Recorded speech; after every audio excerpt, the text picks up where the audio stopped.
You sit at your desk in the dim glow of a single lamp, the final pages of your latest manuscript spread before you like a map to a buried truth. Outside, the city hums indifferently, unaware of the storm you hold in your hands. You've built your reputation on stories that touch hearts and stir minds, tales of lost love, redemption, hidden betrayals, each one laced with just enough truth that readers swear they could have happened. That's your gift, weaving fact into fiction until no one can tell where one ends and the other begins. But this time the stakes are different. These pages chronicle the horrors of the Child Genesis program, secret experiments performed on orphaned children, stripping them of their innocence and altering their minds. You discovered fragments of it in a battered journal you found in a back alley antique shop, the kind of shop that traffics in things people would rather forget. You knew immediately that this was your greatest story, the one you'd been searching for, the one that would cement your name in history. Yet you also knew the risk. Powerful people buried the program's existence for a reason. They silenced anyone who tried to speak. You've heard whispers, a journalist who vanished after publishing a small expose, a whistleblower who died in a car accident while en route to testify. They warned you, thinly, through veiled threats at crowded book signings, to abandon the manuscript. Your publisher is growing restless. The book was due next week. You've already announced the title. Fans are clamoring for early reviews. To pull back now would shatter trust, ruin your career, leave you begging for scraps in the marketplace of ideas. Still, you can't ignore what you've learned. In your previous volumes, you disguised hints about the Child Genesis program, an orphanage with walls that never cooled, children who spoke in code, doctors with no pity. Critics praised your imagination. Conspiracy theorists whispered you knew. Now you have proof, names, dates, the children's only hope. If you finish this chapter, end it with the unmasked truth. You'll force the world to look. Investigators will be compelled to reopen cold files. Survivors might finally see justice. The children, wherever they are, might at last find help. You pause, finger hovering over the save icon. The cursor blinks, demanding commitment. Every instinct screams to protect this story, to send it out into the wild where it can do its work. But another voice, quieter, insidious, counsels caution. You think of the envelope that arrived last week, a single bullet resting on a bed of black velvet, no note, just the bureaucratic chill of threat. You shoved it in your desk drawer and pretended not to think about it. Yet tonight, its weight presses on your mind like mortal chains. Your heart hammers. If you publish, there's no going back. You'll be labeled a troublemaker, history's scapegoat. Your contracts will be voided. Your publisher will wash their hands of you. Interviews will shift from your craft to your recklessness. Online mobs will demand your head.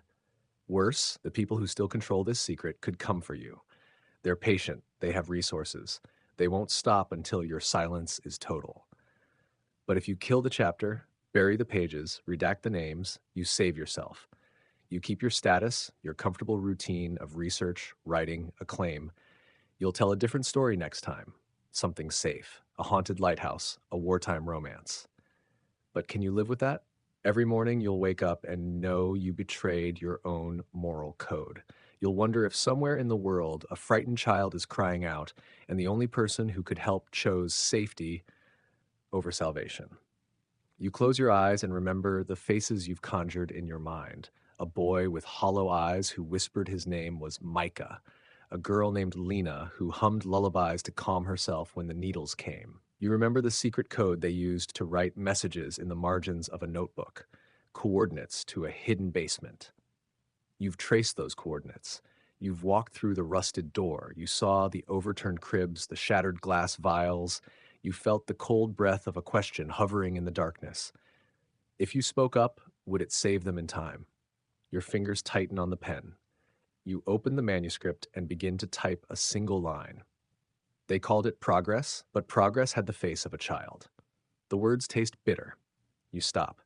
You reread the paragraph above. Names, dates, the chemical agent that left children in perpetual twilight between awareness and oblivion. You know that paragraph is the key. Delete it and the secret remains buried. Keep it and the world will tremble. Lightning flashes outside, a sudden crack of brilliance that illuminates the room.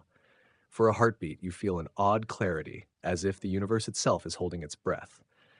Then comes the thunder, rolling across the sky like an ominous omen. You lean back and listen, the sound vibrating through your bones. This is your decision point. In your blood, you know the right choice. In your skull, you weigh the cost. The world may never know the truth if you falter. Yet your life, your career, your very safety dangle precariously. And even if you survive the initial fallout, you may never write again.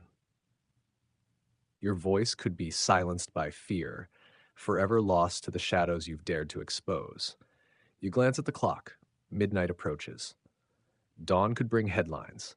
Tomorrow, people will ask you about this chapter, eager for the twist you promised in your teaser interviews. You haven't even sorted your thoughts on how to frame it, whether to lead with the children's stories or the bureaucrat's secrecy. Each choice shifts the impact, alters the narrative, shapes the outrage. And shaping outrage is a responsibility you never took lightly. Your breath is shallow. You press your temple, willing your pulse to slow.